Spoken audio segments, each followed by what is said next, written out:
Viral seorang wali murid Kecamatan Petanahan, Kabupaten Kebumen, Jawa Tengah didatangi anggota organisasi masyarakat pemuda Pancasila usai mengadukan dugaan praktik pungutan tidak resmi di SD negeri setempat.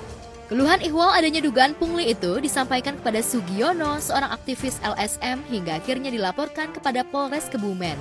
Sontak saja aksi Sugiono itu pun memantik amarah Ormas PP tersebut yang sejatinya tak ada kaitan dengan pihak SD negeri tersebut. Dampak dari laporan ini, rumah orang tua murid tersebut didatangi pria yang bernama Supono yang menjabat sebagai kepala desa Menganti sekaligus sebagai ketua Ormas PP setempat beserta anggotanya. Dalam video tersebut, tampak aktivis LSM Sugiono mendapat tekanan dari Supono sambil berdiri dan bertolak pinggang. Supono mendesak orang tua murid mencabut laporannya ke polisi. Sayangnya Sugiono enggan mentaati hingga Supono naik pitam. Sering kamu bikin masalah. Apa? Butuh ngasih tak kusin aja. Pak Sugiono. Masalahnya apa? Kalau masih bisa direbuk lah. Aja main. Saya seperti itu. Kalau masih bisa dirembuk. Dan saya sampai kapanpun tidak akan mencabut laporan itu. Oke, itu? Ya, oke. Kalau nggak mau cabut? Ya, saya akan mencabut. Oke, nanti besok pagi kamu harus keluar dari Menganti. Karena kamu sudah bikin kisruh. Jenengan mau backup sekolahan atau gimana? Ya, saya backup sekolahan. Jenengan backup sekolahan? Ya. Siapa namanya jenengan? Ini nama saya. Oh, Supon. Menurut saya ini harus diselidiki dulu. Apakah benar-benar yang mengintimidasi ini adalah orang dari kelompok ormas tertentu atau memang hanya oknum yang mengatasnamakan ormas. Karena sikap kerasnya tak mau mencabut laporan, sang kepala desa itu dengan lantangnya meminta wali murid tersebut untuk angkat kaki dari desa Menganti. Tentu saja sikap arogan ormas tersebut menuai kritikan bahkan hujatan dari warganet. Ya, pungli gitu emang meresahkan nggak sih? Kalau misalkan ada yang sampai speak up gara-gara pungli, menurut saya ya harus dikasih sorotan deh, supaya tidak terjadi pungli-pungli lainnya. Yang menurut saya itu tindakan yang tidak wajar dan tidak benar yang dilakukan pemuda Pancasila yang harusnya mereka organisasi itu bisa menjadi role model, tapi sekarang ini sudah menjadi momok, ketakutan dan seringnya viral yang menyebabkan warga ini tidak percaya. Saya melihat pemerintah harus segera menindak tegas. Namun anehnya, usai video tersebut viral di jejaring maya, orang tua murid yang melaporkan adanya dugaan pungli tersebut secara tiba-tiba mengapresiasi tindakan ormas tersebut. Bahkan wali murid tersebut mengaku jika adanya ormas PP itu keluarganya merasa aman dan nyaman. Selain itu, wali murid tersebut juga mengaku jika dirinya tak ada niatan untuk melaporkan adanya dugaan pungli ke pihak berwajib. Namun sayangnya warganet tak 100% percaya dengan ucapan wali murid tersebut. Warganet menduga jika wali murid dan keluarganya mendapat ancaman dari oknum PP yang juga menjabat sebagai kepala desa tersebut.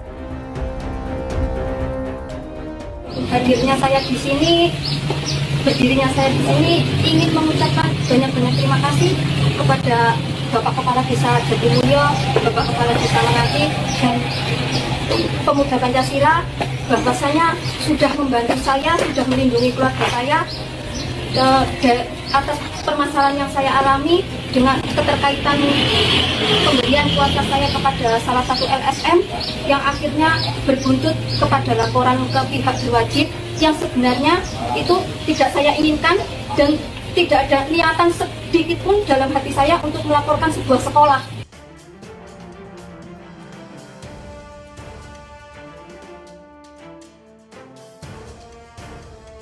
Di tempat terpisah, sidang perdana perceraian antara Kimberly Ryder dan Edward Akbar di Pengadilan Agama Jakarta Pusat dengan agenda mediasi berhasil dihelat. Sayangnya sidang mediasi itu tak menemui titik temu alias gagal. Kim, biasa Kimberly Ryder disapa, tetap kekeh pada pendiriannya untuk mengakhiri biduk rumah tangganya dengan Edward.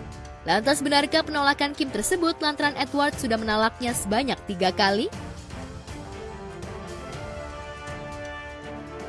Sebenarnya itu sudah talak 3 ya dari Edward, jadi memang sudah tidak bisa rujuk lagi. Tapi balik lagi tergantung dengan keputusan hakim nantinya. Terus jadi next mediasi itu tinggal ngomongin tentang anak bagaimana ke depannya. Jadi disayangkan, saya kaget tiba-tiba ada unggahan ini.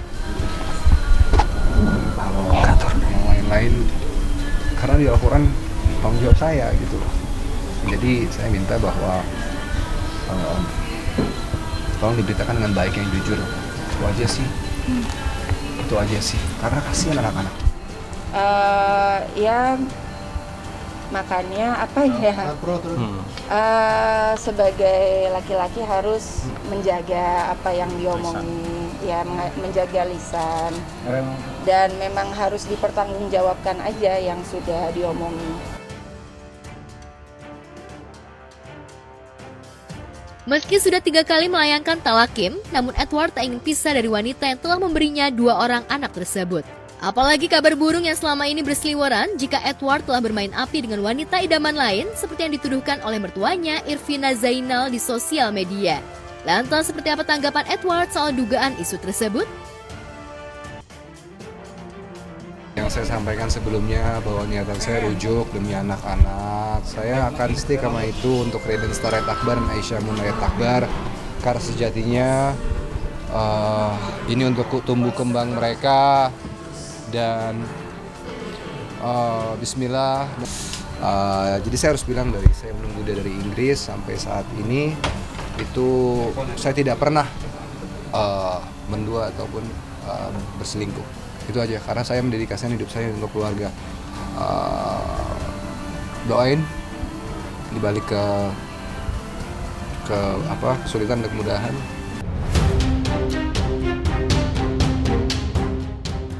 Belum usai soal perceraian, Edward juga dilaporkan Kim terkait dugaan penggelapan kendaraan roda 4. Lantas seperti apa tanggapan Edward ihwal laporan tersebut? Benarkah karena dugaan penggelapan tersebut, Kim harus rela datang ke pengadilan menggunakan taksi?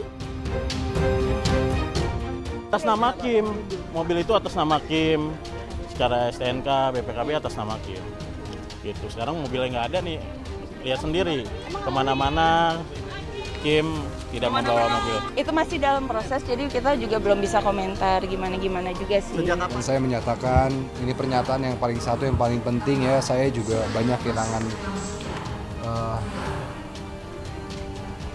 dengan gugatan yang lain itu ada, ya tahu sendirilah ya.